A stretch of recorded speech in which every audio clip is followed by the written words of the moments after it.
and the living is easy. Well, maybe for you, you're home watching TV. I'm here working under all these hot lights. In fact, I am hosting a show that will tell you all you want to know about the big movies of the summer. It's just not fair.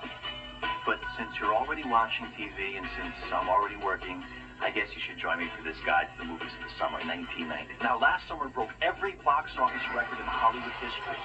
Audiences busted down the doors to see the spirited spirits of Ghostbusters 2, the audacious action of Lethal Weapon 2, the high-camped heroics of Indiana Jones and the Last Crusade, and most of all, the record-battering bonanza that was Batman. Since comic strip crime fighter Batman was the hottest hero of 1989, it's only fitting that one of the most talked about movies of this summer involves a fearless flatfoot from the funny papers. And because star director Warren Beatty is teaming with Madonna, the chemistry between this daring detective and sultry suspect promises to arrest the attention of audiences everywhere. And just who might this charismatic crime fighter be? Dick Tracy. Dick Tracy. Dick Tracy. Tracy. Tracy. Tracy? Do you mind if I call you Dick?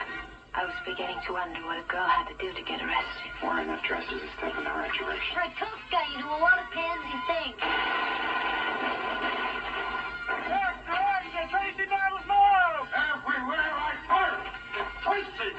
Tracy! Tracy! You're under arrest. Aren't you gonna frisk me? Hey, copper, maybe you want to look before you leave.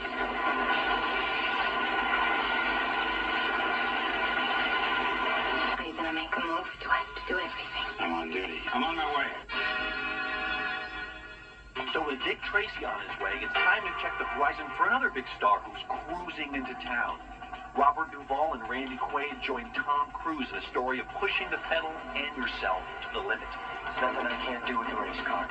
Tom Cruise is back in the saddle in Days of Thunder. And with this kind of cruise control, it should be quite a ride. I'll take your word for what a car can do, but I'm not taking anybody's word for what I can do. I was desperate to get your attention. So you got it. This may not be the best time for you to run this car. Let me drive. I'll make a fool of you. Well, Tom Cruise is in charge of the situation, which is more than can be said for Harrison Ford. You see, Ford's not doing too well because in Presumed Innocent, a taut thriller based on the bestseller by Scott Turow, he's caught in a love triangle that turns into a deadly affair. You're in charge of this investigation. Raymond insisted I take it off. You're the only one around here I can trust. Just catch me a bad guy. He's dead. And you're still obsessing. What's this about? It's about the fact that you were in Carolyn's apartment the night she was killed. What was that, a Tuesday night? Barbara was at the university. I was babysitting. You're still in love with her. And your prints all over the bar glass. 5 feet from where the woman was found dead. She doesn't want some sex maniac. She's sent to jail with for a thief. This is absurd. Go ahead, play cool. I know. You killed him. You're the guy. This is my life. We're not talking about some gossip. How can you think that I could do a thing like this? Warren Beatty, Tom Cruise, and Harrison Ford are, of course, big stars. But big also applies to the larger-than-life persona of one of Hollywood's most often imitated He-Men. I'll be back. I'll be back. I'll be back. That's right. I told her that I will be back. And I am back in my new film, Total Recall. But it is not easy. Why? Because in Total Recall, I don't know who I am. You erased your identity and implanted a new one. If I'm not me, who the hell am I? And it's hard to figure out who you are when nothing is as it seems. So, of course, in this state of confusion sometimes, I get very irritable. Dead of you! You blew my cover! What are you talking about? Let me go! Mr. Quaid, try to calm down. My name is not Quaid. And it even can make you a little bit mad at your wife. You wouldn't hurt me. After all, we're married. Consider that a divorce. Total Recall. Give it a shot, Robert. I know I did. Thanks, Arnie. We'll leave you in search of Total Recall and recall instead the brave private eyes who are totally dedicated to the crime. What is it they call you? Mr. Rock and Roll Detective? And the rocky life of a hard-boiled detective has never been dicier as Andrew Dice Clay rocks and rolls through the world of beautiful babes and bad guy banditos in The Adventures of Ford Fairlane. Also starring Priscilla Presley, Ed O'Neill, Sheila E., Gilbert Gottfried, Tone Loc, Robert Englund, and Wayne Newton. Yes, Wayne Newton. 10 seconds away from the most embarrassing moment in your life. Something from our wine list? Well, I don't want to say I do my own stunts, but if you look down below, it's about a 20-foot jump. That's right. That's right, ladies and gentlemen. I'm not one of those actors that have idiots do it for me, you know what I'm saying? I'm an idiot. Think making movies is easy? Making a lot of money is easy? And having fame and fortune is easy? Here we go. Yeah. It is. You look beautiful. Afterwards, I'll take you out, throw a burger down your throat. We'll have a great time. You're truly a man among men. What can I tell you? I got a job. I got a house full of rubber bills. Got a stomach full of different pills. I got Fanny Fox and Wilbur Mills. But I ain't got you. But I ain't got you. Yeah, I ain't got you. No, I ain't got you. Another person who's been spending their time dealing with the criminal element is Carol Kane, one of the stars of My Blue Heaven. The character that Steve Martin plays enters what's called the Witness Protection Program. He is a small-time crook, and he is an Italian hustling guy named Vinny. If you with dark hair, you're not even going to recognize him. I'm a new man. This is not the old me.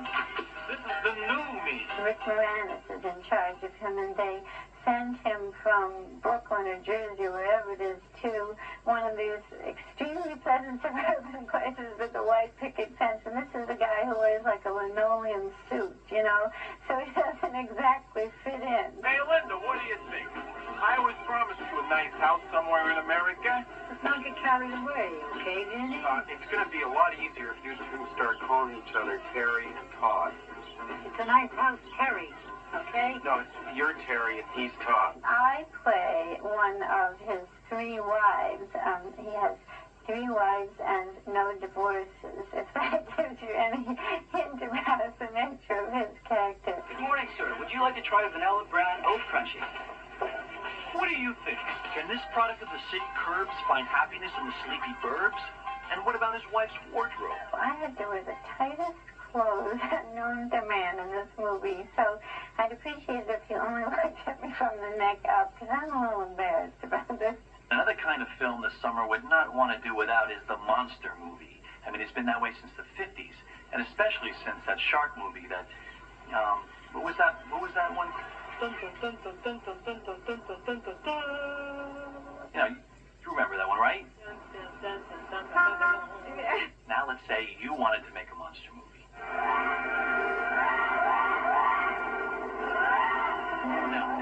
No, I mean a good monster movie.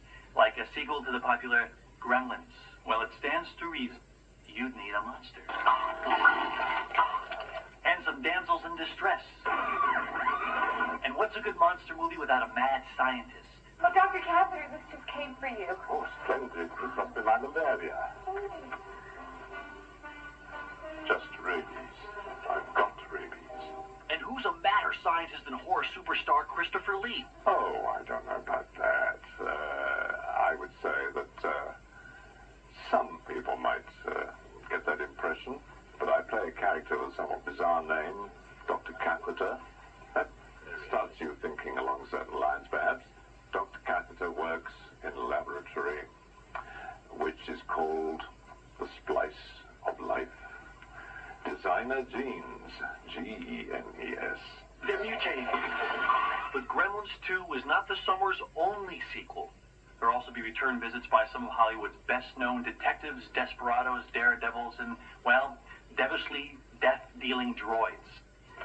Now, when we last left the intrepid Bruce Willis, he was ruining his Christmas Eve just to entertain millions of American moviegoers. But they wouldn't wreck the poor guy's Christmas 2 years in a row, now would they? Well, some habits just die hard. Instrument lighting system is down. Backup systems won't come up. Every system's dead. These guys shut us down. Attention all controllers. We have a code red alert. We just lost maybe 2 hours. After that, those planes low on fuel aren't going to be circling. They're going to be dropping on the White House lawn. Who the hell is this? We don't want me to lose cannon on this thing? Get the hell out of my office before I throw you out of my damn airport. You're the wrong guy in the wrong place at the wrong time. Story of my life.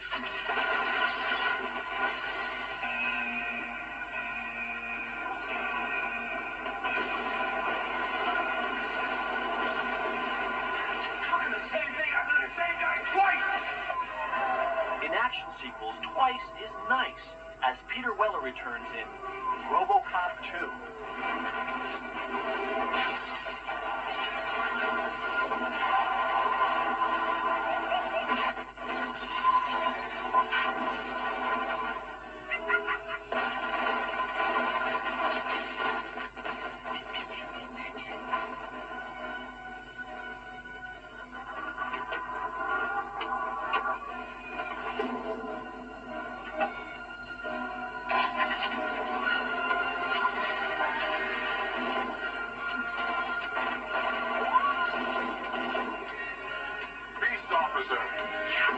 It's been more than 48 hours since our next peace officer hooked up with a clever convict. But now, they're getting the act back together, which makes sense because one of them's a singer. What again? What's that? And the other one can dance. And they're hitting the road for another 48 hours. Look, I got 48 hours to bring this guy in. I'm history. You want me to go out with you for another 48 hours? Now look, Reggie, this time I promise you it's gonna be different. Yes, Eddie Murphy and Nick Nolte are back. Let me tell you something. I ain't working for you. I don't like you, and I don't trust you. Welcome back, Reg.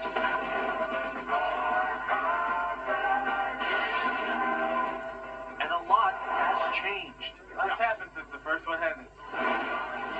Well, you're in trouble with the law this time. Good. I still look exactly the same. No, you look richer and a little fatter. Murphy and Nolte are not the only reunited troublemakers this summer. Because some of the young guns, look who's back. That's right, Billy the Kid and the boys are shooting it up again in Young Guns 2, featuring Emilio Estevez, Kiefer Sutherland, Lou Diamond Phillips, and Charlie Sheen. Oops, that's right, Charlie's character got killed in the first movie, which paves the way for gang-crashing bad guy Christian Slater. Oh yeah, you know, I had guns and, you know, sawed-off shotguns and big knife. You know, I'm a real bad guy in this. And my character has major conflicts with Billy the Kid. You know, I'm described in history, I guess, as being Billy the Kid's worst friend. But even among that quick-drawing bunch of young guns, one member of the gang is adding an extra notch to his six-shooter. Because in addition to his work on Young Guns 2, Emilio Estevez is writing, directing, and co-starring with his brother, Charlie Sheen, in the black comedy Men at Work. Men at Work is about two garbage men, played by my brother Charlie and I. And we live very much in the moment. We drink beer, we surf, we get off at 3 o'clock in the afternoon, have the rest of the day to ourselves. And one day we find a body in one of the cans on our track house. It's a lot of fun. It's a very quirky, sort of offbeat comedy. Charlie appreciated the script because of the kind of humor that it was. Again, as I said, it was very offbeat, so he related to that. I had him do things that he said, gee, I feel silly doing this. And I said, trust me. I'm looking at the film every night. I'm looking at the dailies. I know how it's cutting. And you're going to be very funny in this, and you have to trust me. And that was a great thing about him. He did trust me. An actor has to trust his director, and a director has to trust his instincts when the time comes to put his film together. Where we're at is, it's called a mixing stage, and we're mixing the sound effects, the dialogue, and the music all onto one track, and seeing how it sounds all mixed together, playing the film. And Estevez is learning to cope with the headaches of wearing 3 very different career hats. It's a unique position to be in, to be able to work in front and behind the camera. And, you know, technically, I'm still learning about all this stuff. I'm still learning how all this stuff works. I'm a great audience for most films because I still marvel at how certain things are done. So on one hand, yeah, I'm privy to a lot of things that most actors are not. but at the same time, I'm still learning a lot. Emilio Estevez is not the only multi-hatted or multi-talented star of the summer. As we mentioned before, Warren Beatty is wearing a director's hat in addition to his fedora in Dick Tracy. And this will also be a busy summer for Alan Alda, who will have the actors and director's credits on Betsy's Wedding. Prince, the star and creator of Graffiti Bridge, Bill Murray, who's before and behind the cameras in Quick Change, and Jack Nicholson, who directed himself in the sequel to Chinatown, The Two Jakes. Friends call me Jake. Well, that makes two of us. But a man who has made a career out of writing, directing, and starring in his own films is Spike Lee. And this summer, we'll find Lee at it again in Variations on the Mo Better Blues. When Lee was conceiving this tale of a jazz trumpeter who must choose between his music and his love life, he discovered that his contributions as an actor were crucial to getting the movie made. The reason why I continue to act is that, for some strange reason, I have a following for my acting. When I'm shopping the script around with the studios, I'm asked three questions. Spike, what is the film about? How much will it cost? Are you going to be in it? Me being in a film, it is a definite bonus. Variations on the Mo Better Blues will also be something of a variation for Lee, because longtime co-stars like Giancarlo Esposito will be joined by new collaborators like Denzel Washington. I met Spike, I think about 2 or 3 years ago. We had said at that time we got to do a picture together, and we'd said that, a couple of times since. And here we are. This is my third film with him, and he's definitely growing as a director. But I just, this time around, coming back on the set, it was exciting. I just got goosebumps again, when we first started again. It was sort of a very energizing feeling. And as much as Lee appreciates the good feelings of his colleagues, he never got all that energized about becoming a household name.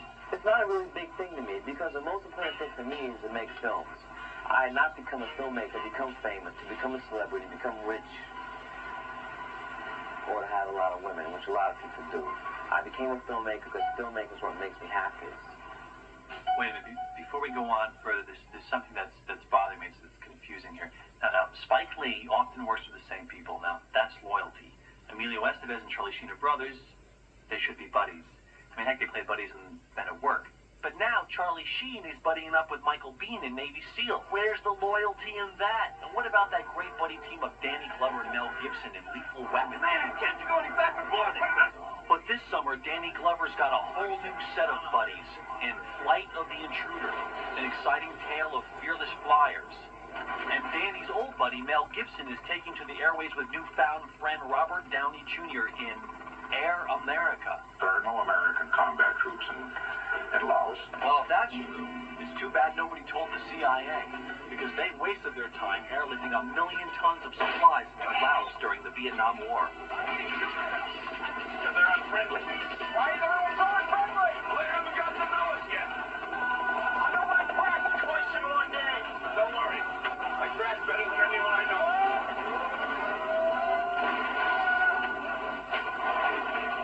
Why don't you go? No, I don't want to go first. Okay, I'll go first. No, I don't want to go second. All right, we'll toss the coin.